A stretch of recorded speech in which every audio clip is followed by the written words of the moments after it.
Elon Musk just created a Holocaust-approving MechaHitler AI, sparking a firestorm over anti-Semitism right as his ex-CEO has resigned. A new Trump audio leak's now being used to humiliate the president, and it may have actually sparked a world-changing decision. The Supreme Court just gave Trump a green light to gut the federal workforce single-handedly, why even some liberals backed it, and what to expect next. And what actually happened in this ambush on ICE agents that has led to 10 arrests. We're talking about all that and even more on today's brand new Philip DeFranco show. You daily dive to the news, and in fact, it's the top link in the description right now, but you're getting a bonus show today where Pete Buttigieg came on. There's genuinely that much happening today that we have to talk about today, but for this video, we're gonna start with this. Elon Musk just created MechaHitler, and I'm gonna give you a second to just absorb that sentence and the reality that we're in right now. Because Elon Musk's Grok, which I guess puts the A and the I into anti-Semitism, seemingly got an update where all of a sudden you had Hitler praise and Holocaust endorsement. And so now xAI, which is Musk's artificial intelligence company that runs the chatbot, they've had no choice but to delete many of the offensive posts and vow to combat hate speech. Right? And looking at this whole situation, it looks like it just really exploded in response to just a truly messed up post about the floods in Texas, the ones that have killed more than 100 people, including more than 24 children and staff members at a Christian summer camp. With this post on X saying, "Fuck these white kids," and adding that they're future fascists and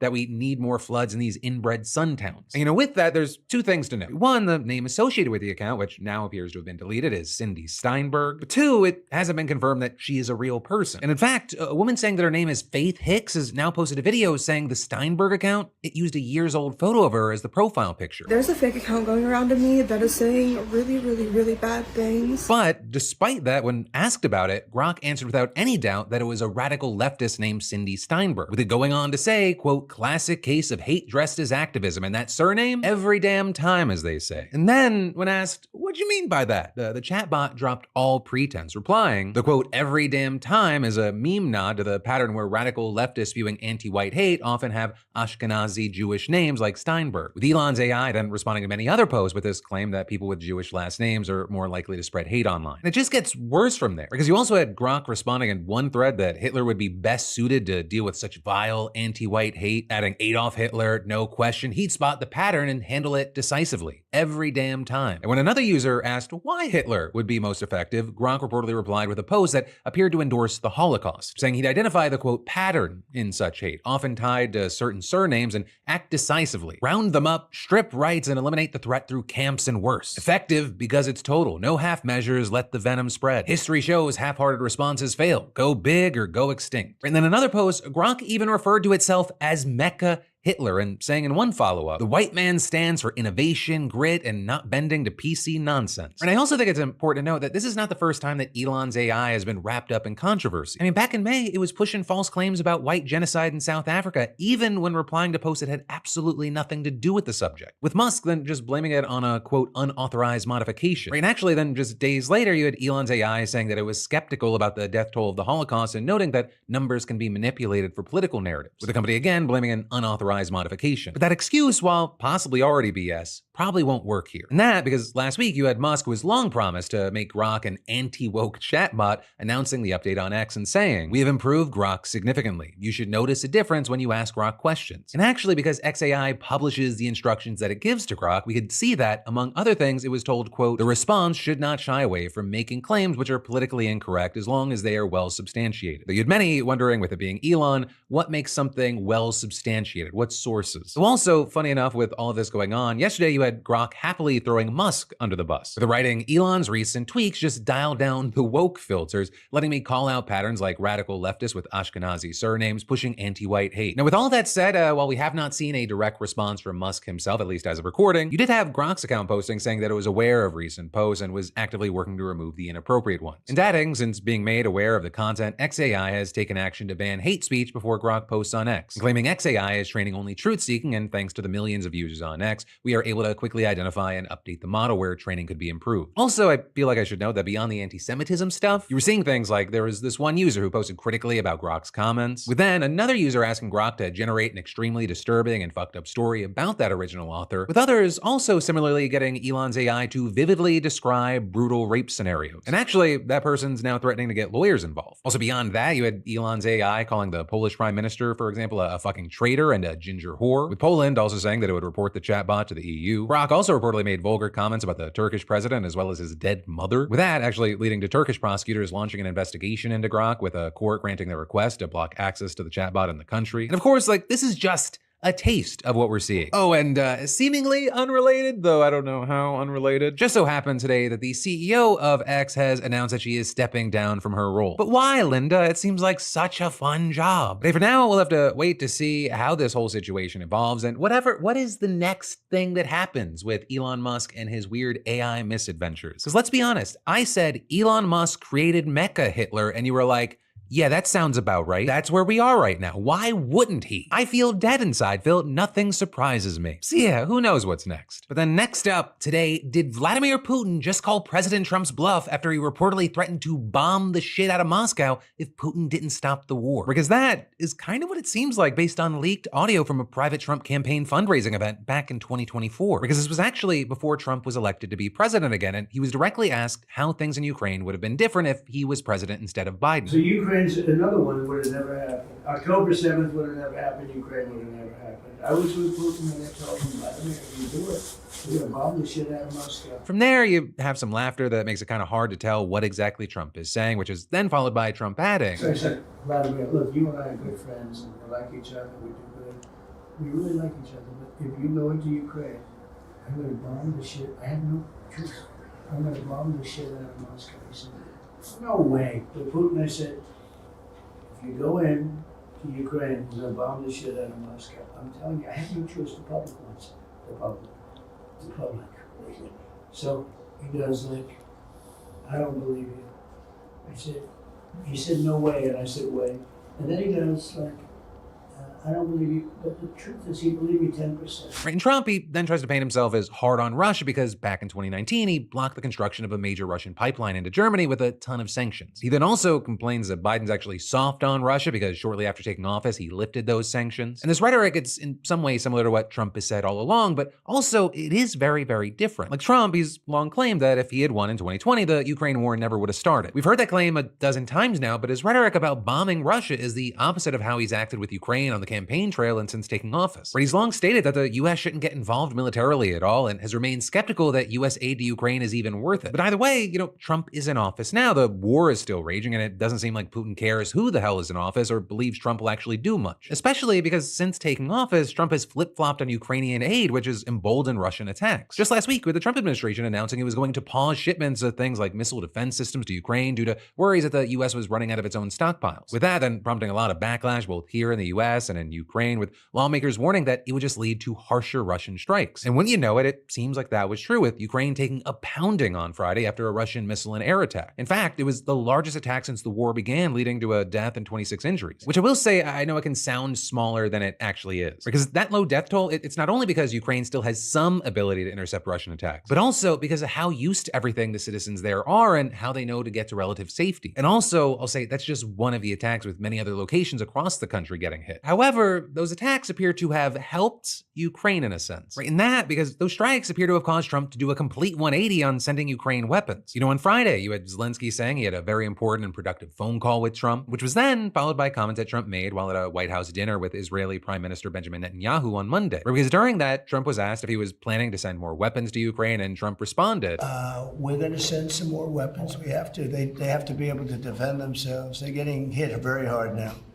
They're getting hit very hard. We're going to have to send more weapons. Your defensive weapons, primarily, but they're getting hit very, very hard. Also, a huge thing is that Trump earlier in the dinner mentioned that he was extremely frustrated with Putin, that he was escalating the war, which has led to more deaths on both sides. And you actually had the Pentagon following that up in a statement with a spokesperson saying, at President Trump's direction, the Department of Defense is sending additional defensive weapons to Ukraine to ensure that Ukrainians can defend themselves while we work to secure a lasting peace and ensure the killing stops. And then actually, almost as if trying to prove that Putin doesn't care what the US does, Russia actually launched its largest drone attack ever yesterday with over over 700 drones being sent to Ukraine. In fact, it was so big that NATO jets and air defense systems in Poland were activated over fears that it was something more than just an attack on Ukraine. Though thankfully, it does appear that Ukraine was able to shoot down most of them, and you had Zelensky claiming most of the targets were shot down, our interceptor drones were used, dozens of enemy targets were downed, and we are scaling up this technology. And adding, mobile fire groups were also active, they downed dozens as well. I thank all our warriors for their precision. With then the Ukrainian Air Force adding that the vast majority, and I mean like over 90% of them, never made it to their target. But that said, it's not like the war is going great for Ukraine. They're struggling with a lack of weapons as the US stopped providing them, which gave Russia chances to take more and more of Ukraine's territory. And as of today, it's estimated that Russia controls about 1/5 of all of Ukraine, including the entire area of Luhansk for the first time. And Ukraine's efforts, they've largely been limited to its own drone strikes, such as on Saturday when it struck a Moscow airbase with hundreds of drones. But also, I'll say, circling back to Trump, his alleged comments, they could play a role in why Putin is so unwilling to go to the negotiation table. Because it appears that he was told if an invasion happened, Moscow would be bombed. And even if that's hyperbole, Trump has made it clear that he's not actually interested in taking a more direct role in Ukraine. And at least as of recording this video, there haven't been any serious efforts for peace talks, with the most recent activity being the exchange of prisoners. Also of note, you have some arguing that Trump may have shot himself in the foot with China. Right, and that because in that same recording, he also reportedly made the same threat to President Xi Jinping if China invaded Taiwan. However, if Xi thinks that Trump looks soft on Ukraine despite what was said, the threat and the lack of actual action, it could encourage any Chinese plans of an invasion. Right, and so you have this argument out there being made by many that,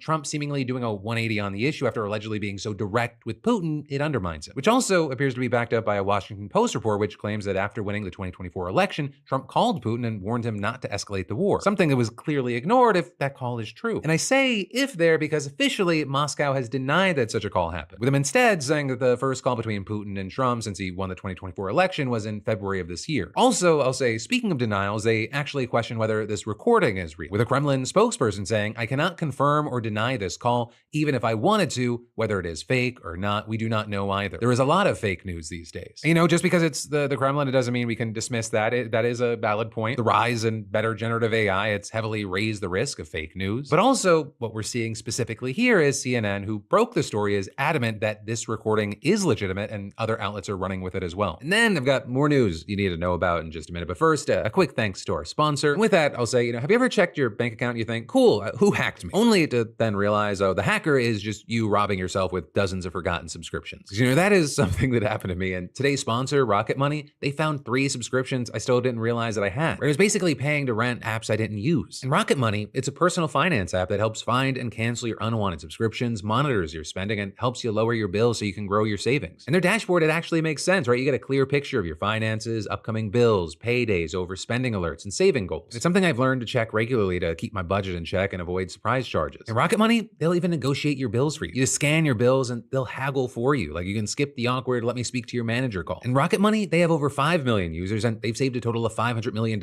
in canceled subscriptions, saving members up to $740 a year when using all of the app's premium features. And, I'm happily a part of that statistic. So if you're tired of feeling broke and confused, Rocket Money is your move. Cancel your unwanted subscriptions and reach your financial goals faster with Rocket Money. Just go to rocketmoney.com/PDS today. That's rocketmoney.com/PDS, rocketmoney.com/PDS. But then next up from that today, we have to talk about how 10 people have now been charged in connection to what prosecutors have called an ambush on an ICE detention center in Texas on the 4th of July. Right, and so this incident, it took place outside of the Pralle Detention Center, roughly 30 miles south of Fort Worth. And according to the complaint, it all got started a little before 11 p.m. when about a dozen people started launching fireworks towards the building and vandalizing cars. With 1 or 2 of them reportedly spray painting things like ICE Pig and Traitor on parked vehicles. And from there, it escalated fast. Right, allegedly, 2 unarmed correctional officers tried to talk to the 2 people who had damaged the cars. And then at around the same time, an officer from the Alvarado Police Department pulled into the parking lot and took a bullet to the neck fired from the nearby woods as soon as he stepped out of the car. Well, then a second shooter, this one standing near an intersection just outside the woods, allegedly fired at the 2 correctional officers. And when investigators later searched those areas, they said they found spent .556 caliber casings, the kind that are typically fired from AR-15 style rifles. And from there, a Johnson County sheriff's detective who was actually on his way to the scene ended up pulling over a van fleeing the area, with the driver then allegedly telling the officer that they had met the others online and brought them to the detention center to, quote, make some noise. Then inside the van, according to court records, police found a pistol, 2 AR-15 style rifles, 2 ballistic vests, and a ballistic helmet. And not long after, they found 7 more people on foot nearby, about 300 yards from where the shooting took place, with some of them reportedly armed and wearing black military-style clothing and body armor. And so now you've got 10 people facing 3 counts of attempted murder of a federal officer, as well as 3 counts of discharging a firearm in relation to a crime of violence. And so now, as far as what happens from here, you had a law professor and former federal prosecutor telling the New York Times that the prosecutors, they could be pursuing a few different legal routes. Right? 1, by charging individuals who didn't fire shots as having aided and abetted attempted murder, or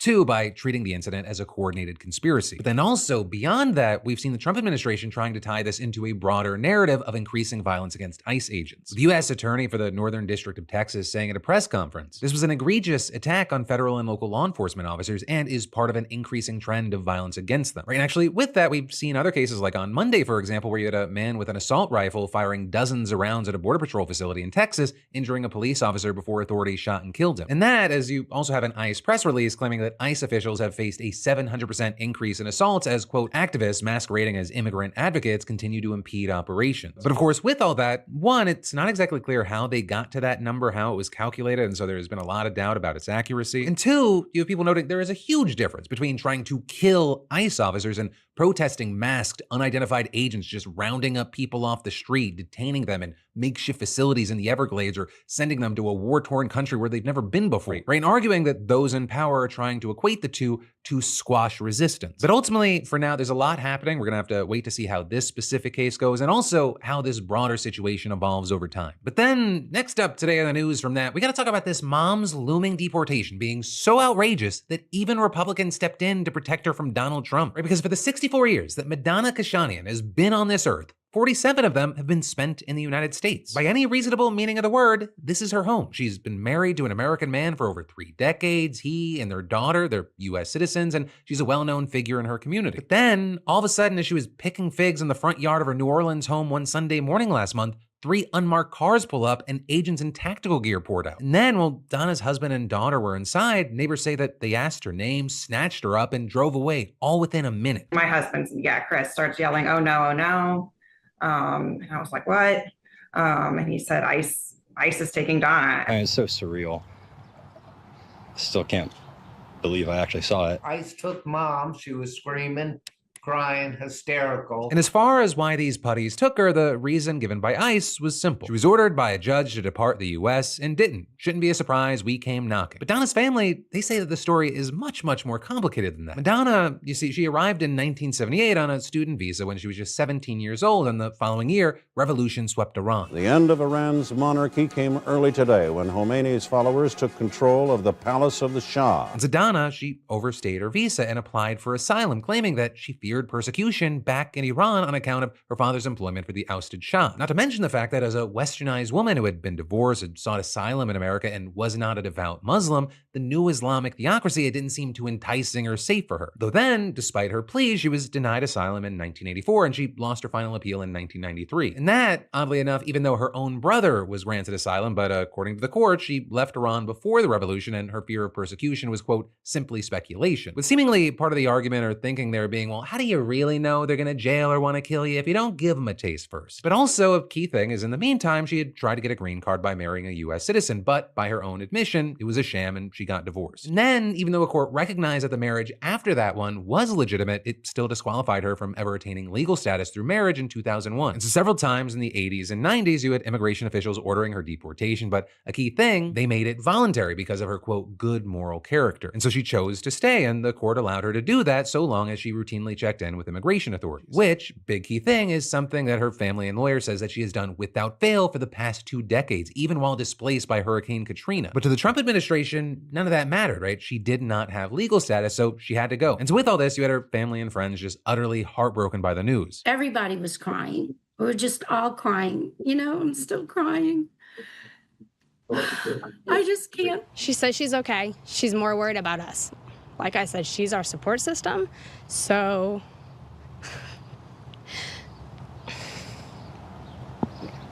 Sorry. The first thing she said on the phone was, make sure the homeowner's insurance is paid. Which stressed me out.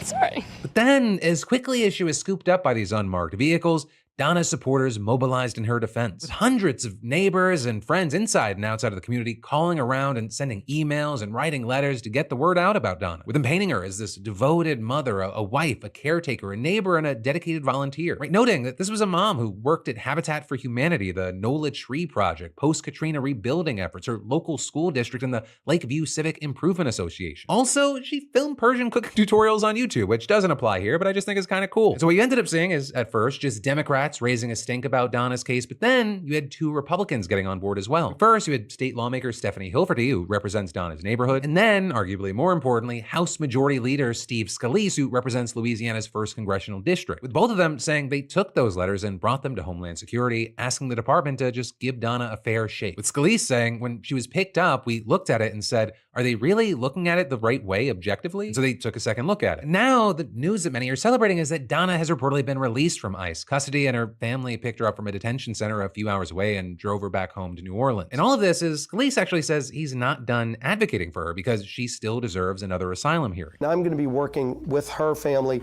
the whole way through that process to make sure that she's at least given a fair shake. We can't promise the outcome, but I'm very confident she's going to get a much fairer hearing now than she did back 30, 40 years ago. Right, but all of that, yeah, it doesn't necessarily mean that you can just ride off into the sunset now. Because first of all, ICE can just always change its mind, and a DHS spokesperson clarified that the facts of this case have not changed, saying Madonna Kashanian is in this country illegally. She exhausted all her legal options. And secondly, even if Donna's okay, there are still millions of other people living in fear. And in fact, you had Madonna's attorney saying that he represents other clients who have built lives in the United States over decades, just like her, and they're now being detained and deported. I think there's still a tremendous amount of heartache that is happening for people. Adding the difference is they lived quiet lives and didn't have access to political power to change the outcomes in their cases. And that is, with this, you had another immigration attorney telling local media, there will be hundreds of thousands of Donnas taken from their homes in the next 3 years, especially once we get the increased funding from the current tax bill and the increased enforcement funding. Saying President Trump's administration is now removing everyone who does not have legal status. That includes agricultural workers, construction workers, nannies, everyone that you know in your life,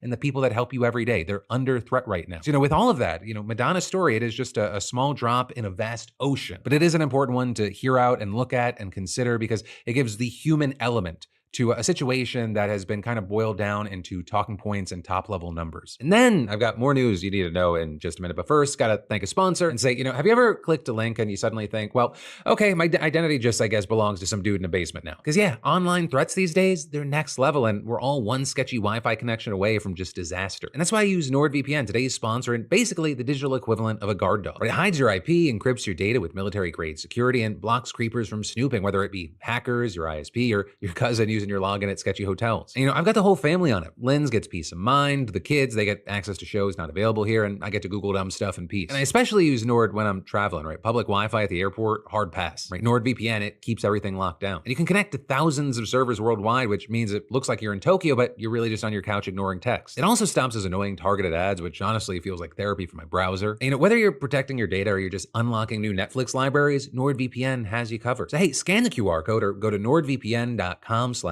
for a huge discount on a 2-year plan plus 4 extra months free. It comes with a 30-day money-back guarantee, so you've got nothing to lose except your digital paranoia. That's nordvpn.com/Phil. But then next up today from that, we have to talk about how the Supreme Court just gave Trump the green light to move forward with his plans to fire hundreds of thousands of federal workers and dismantle federal agencies, at least for now. And some of the court's liberals appear to be on board. Right? So getting into specifics, this decision, it centers around the executive order that Trump signed back in February, ordering agencies to plan and carry out mass layoffs as part of DOGE and Elon Musk's broader efforts to cut the federal workforce. Right? And then, in response, the American Federation of Government Employees, the biggest union of federal workers, filing a lawsuit that was joined by 11 nonprofits and 6 local governments. And you had them arguing that Trump had overstepped his power by unilaterally mandating major layoffs and restructuring without the approval of Congress. But then, back in May, a federal judge temporarily blocking the executive order from taking effect while the case played out in court, with the judge there writing in her order that the president is required to work with Congress to enact such a massive overhaul, noting that 9 presidents in both parties over the past 100 years have conducted reorganizations of the executive branch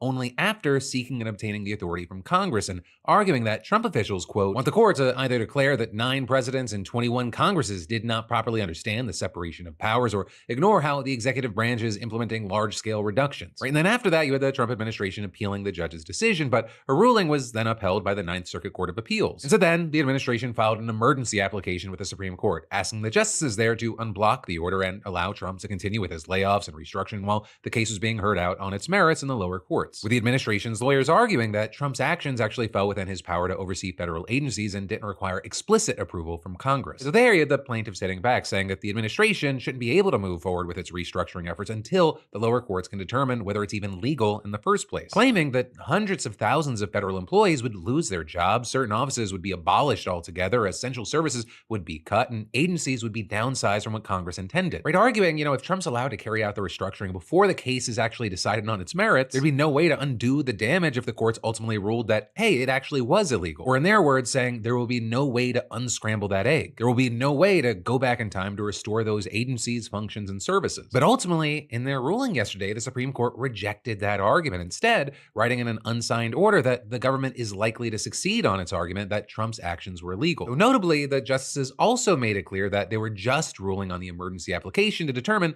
whether Trump's order can take effect while the case is being debated in lower courts, with the majority explicitly noting that they express no view on the legality of any plans to reduce the federal workforce, effectively leaving open the possibility that the case could return to the high court to be heard in full. And also, very significantly here, while the ruling didn't list the vote count or how each justice voted, you actually had liberal Justice Sonia Sotomayor writing a concurring opinion agreeing with the court's decision. But they're saying that she believes the president, quote, cannot restructure federal agencies in a manner inconsistent with congressional mandates, but then noting that this specific Trump order requires agencies to enact their reorganization plans in a way that is consistent with applicable law, and adding that because the plans themselves are not before this court at this stage, the justices have no occasion to consider whether they can and will be carried out consistent with the constraints of law. Right, but all of that is, on the other side, you had Justice Ketanji Brown Jackson writing a long, fiery dissent slamming the majority decision, with Jackson criticizing her colleagues for allowing the Trump administration to take a wrecking ball to the federal bureaucracy before the judicial system had a chance to determine if it was even legal. Writing that the core question of the case is whether Trump overstepped his executive authority by making changes that went against the will of Congress, and arguing that it would be hard for the courts to answer the question in any meaningful way after those changes have happened. But with all of that said, as far as what happens next, the High Court's ruling effectively opens the door for Trump to proceed with his efforts to conduct mass firings and dismantle the federal bureaucracy. Again, at least for now, while the litigation continues in the lower courts. But also, I'll say the full impact of the decision, it remains a bit unclear right now. Right, for one, this whole reorganization was largely pushed for and orchestrated by Elon Musk and Doge. But now that Musk has left the White House and his relationship with Trump has soured, it's been reported that there are some signs of retreat from that effort. Also, because other lawsuits have been brought against Trump's order, there are some offices that won't be affected by this. But for example, a spokesperson for the New York Attorney General's office saying that the High Court's ruling here, it does not impact a separate lawsuit that paused mass firings at some of the agencies under the Department of Health and Human Services. But for the vast majority of the other agencies, they are going to be allowed to move forward with layoffs and restructuring that were put on hold. And in fact, the State Department has already vowed to move forward with its plans to cut 15% of employees, which is a move that the agency announced earlier this year, but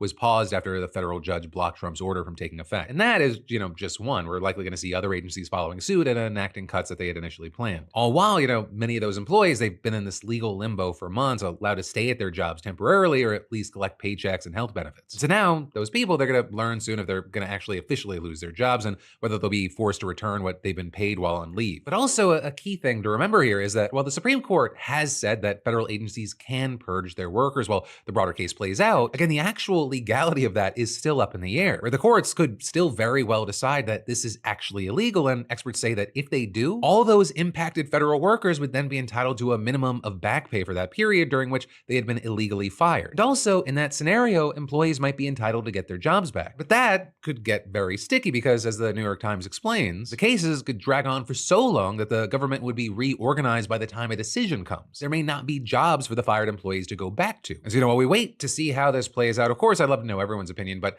especially if you or someone you know is a federal employee, what's been going on? What are you feeling? What's your reaction? But then next up from that, as we begin to wind down today's show, I want to talk about this man who's being lauded as a hero, and rightfully so. So this is Fusinu Cisse, and in his day-to-day life, he's a caretaker at a public middle school in Paris, France. And last Friday, he came home from work looking forward to a weekend of rest and relaxation. But not long after getting home, he heard a nearby fire alarm go off, and when he went to check it out, his neighbor called him over. And through that neighbor's apartment, he saw a woman and her children trapped by smoke and flames inside inside of their own apartment, with this woman holding her baby outside the window, and they were desperately calling for help. And so without even thinking, Cisse jumped into action, climbing onto a ledge on the 6th floor and taking the children from one window and passing them to an adult in the next apartment. And then he helped the kids' moms to safety as well, with thankfully all 4 kids and their moms, along with Cisse, getting out of the building safely, and everybody's okay. But also, the reason we're talking about this today is because a neighbor got video of Cisse's epic rescue and posted it online, where, unsurprisingly, it very quickly went viral. And since then, Cisse's been doing interviews talking about his experience. And so with all this, you had him telling Radio France that he was proud of his actions, that in the moment, he didn't second guess himself, saying simply, they had to be saved. That's it. I didn't hesitate. I jumped automatically. With him also recounting the whole thing from his perspective, saying he realized that while the fire started on the lower floors of the building, the smoke had trapped this family in their apartment. And with that explaining, he just immediately jumped on the ledge, saying it wasn't calculated or thought through, and adding,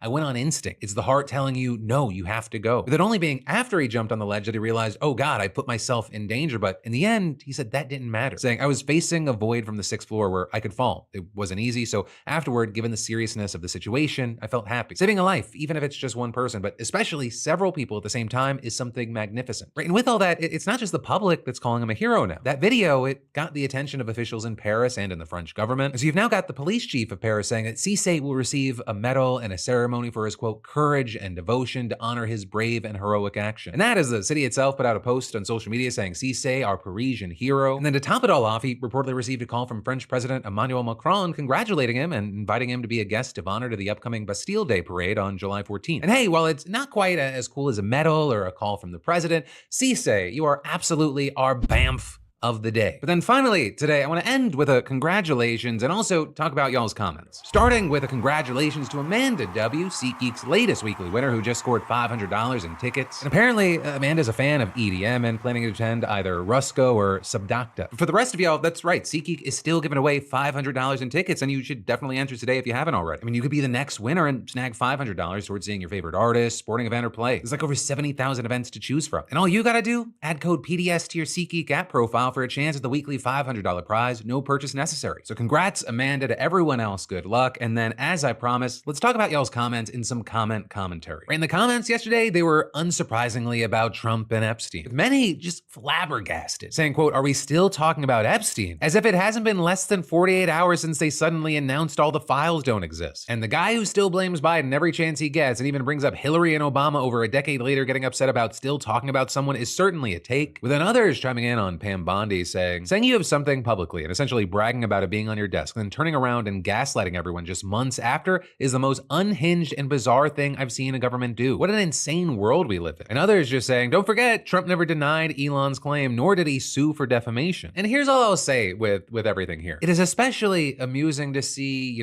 Trump, Patel, Bongino, with this conspiracy theory, when they were on the outside, when they were able to take all the speculation, the conspiracy theories and all of that to their benefit, they supercharged it. Right? Sure, Trump knew the guy, but if he's saying that he's gonna release the files, the lists, all the shit, he's obviously innocent. But then once you get in power, you have your hands on the levers. That shit apparently becomes super inconvenient. You gotta pull a 180 though. I will say with Trump, when he's like, are we still talking about this creep? Just looking online, that specific statement seemed to just rub his base, or a decent chunk of it, the wrong way. Or with many of their reactions being, you pushed this, you made us care about this, and now you're acting like we're crazy? It seems like he's just spitting in the face of many of his supporters. Which is also then interesting to watch, because a lot of his supporters, they're like trying to specifically get angry at Pam Bondi, as if Pam Bondi is not just a tool of Donald Trump, essentially an appendage at this point. That's also how a big chunk of MAGA Trump world works. It's like you can't really ever fully go after the king. But also, it remains to be seen right now if this is going to have any sort of lasting impact. Because Trump and team are very, very good at distracting and trying to get people to pay attention to other stuff. Right? Culture war stuff, make something about trans people, make something about immigrants, have super armed or masked people going through the streets of major cities. But that, my friends, is the end of today's show, except not really. Because remember, there is so much going on that I had Pete Buttigieg come on to just be brutally honest. That video's up. I think it's a must watch. Top link. It's also here in the outro card. But no matter what you do, thank you for watching, thank you for subscribing, and I'll see you right back here tomorrow, because of course, I got a brand new show for you every Monday, Tuesday, Wednesday, and Thursday at 6 p.m. Eastern, 3 p.m. Pacific. Love you, mean it, bye.